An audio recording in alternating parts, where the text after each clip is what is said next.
Carlo think he's a hairpiece.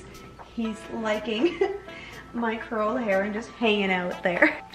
Hey everybody, my name is Brienne. You can also call me Owlco. This is my veiled chameleon, Carlo. They're also known as Yemen chameleons.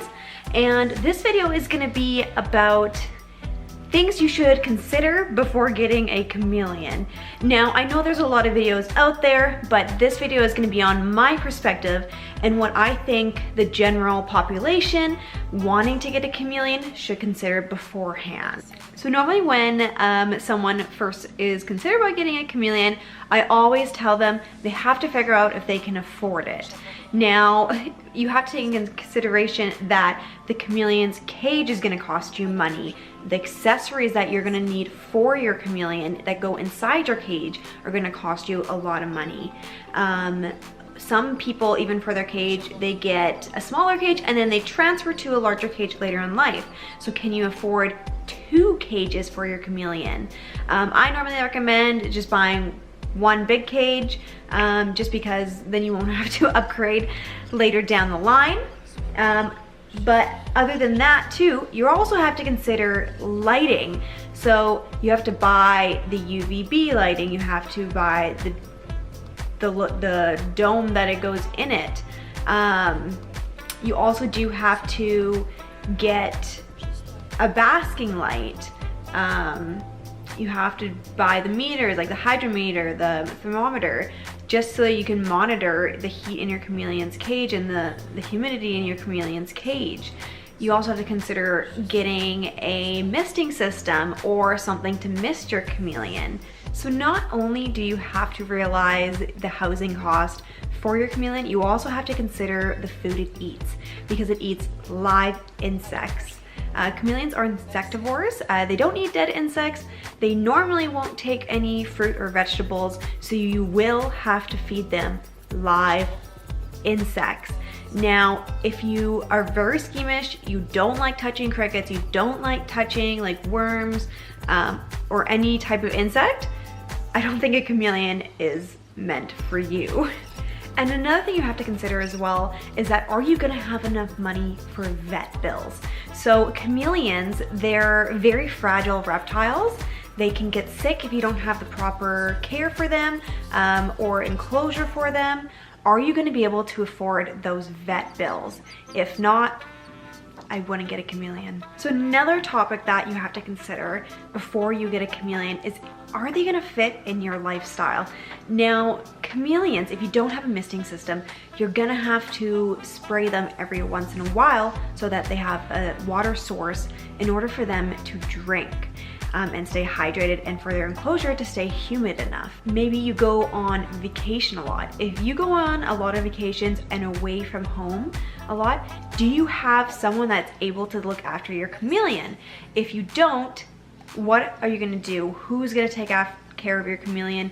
Chameleons, like I said, are very fragile and they also don't like to be moved around a lot. So unlike a crested gecko or a leopard gecko, they might be easier to move from house to house. A chameleon with a large cage and their stress levels and how, if they get too high, it can really affect that chameleon's health. So I do recommend, if you do go on vacation, that you do have someone that can come to your home and look after your reptile or chameleon for you. Only if you really have to move your chameleon, you have to do it under like the most unstressful way possible.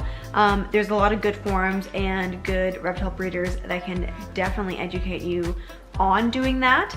I personally haven't moved Carlo too much except for when I moved houses, so I don't really have too much experience on moving my chameleon. I don't recommend it.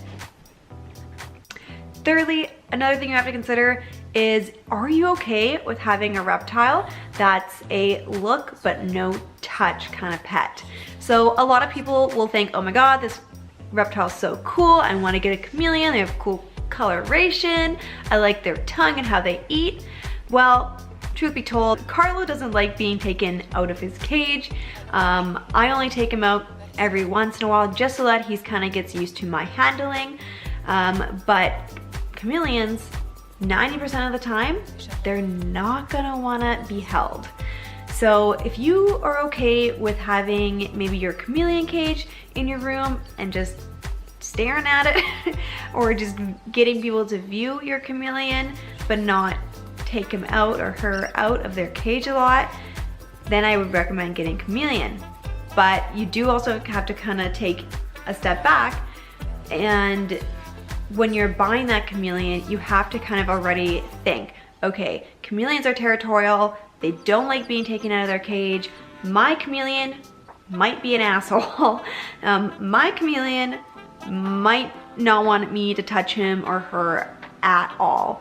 And like you said, some people will comment below saying, oh, my chameleon's the friendliest thing ever, like blah, blah, blah. Well, 90% of chameleons are not like that. Carlo's not like that. I have a hard time getting out of his cage. I've kind of like to lure him out with some food and some snacks. And then when he's out, he kind of chills down a little bit. But again, I don't like taking him out of his cage too often. Okay, so now that we've kind of gone over the things that I think that should be considered before you get a reptile, take a step back. Can you afford a chameleon? If you can afford a chameleon, check yes. Just kidding. But yeah, can you afford a chameleon? Does a chameleon fit your lifestyle? And can you be comfortable and okay with having a reptile that you can only look at and rarely handle and touch?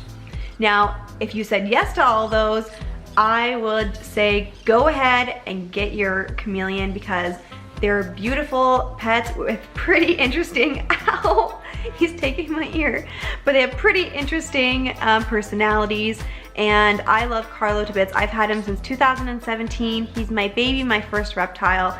Again, I did a lot of research before I got him. I had got his cage. I had family that were okay taking care of him when I wasn't home. So I checked off all of those boxes. Now, if you can, enjoy your chameleon. All right, if you liked this video, please give it a thumbs up. Share this video if you believe that what I expressed is very important or important to you before getting a reptile or a chameleon. Also, comment below what you think is crucial for people to know before they get their first pet or a chameleon. Also, subscribe if you haven't already done so to see more videos on my chameleon Carlo as a beautiful hairpiece. Just kidding. I have a lot of videos on my chameleon. I just want to help spread the information. But I also do have other reptiles that I want to make videos for too, so stay tuned.